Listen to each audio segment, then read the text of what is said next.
বৈষম্য বিরোধী আন্দোলনে পুলিশের গুলিতে আবু সাইদের মৃত্যুতে উত্তাল যখন উত্তরের জনপদ, ঠিক তখনই মায়ের কোলে না থেকে ছাত্র আন্দোলনে নেমেছিলেন রংপুরের আরেক আবু সাইদ ও মিরাজুল ইসলাম মিরাজ। রক্তে রঞ্জিত রাজপথে পুলিশের গুলিতে আহত হয়েছিলেন দুজনেই।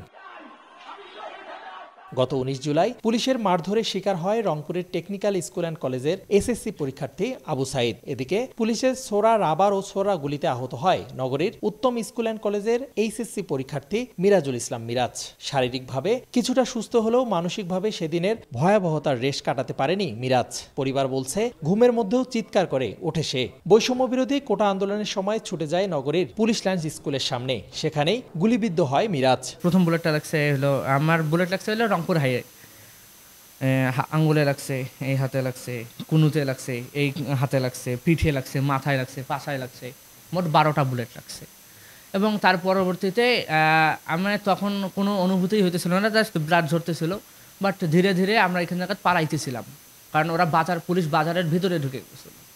এবং যখনই আমরা পালাইতেছিলাম, পালানোর পর আমরা আপনার জুম্মাপাড়ার ভিতরে ঢুকে গেছি। আর যখন জুম্মাপাড়ার ভিতরে ঢুকে গেছি, তারপর ওইখান জায়গা থেকে বেশ কিছু বাড়িওয়ালা বাড়ি থেকে বের হয়েছে, ওরা যারা আহত হয়েছে তাদেরকে ট্রিটমেন্ট দিতেছিল।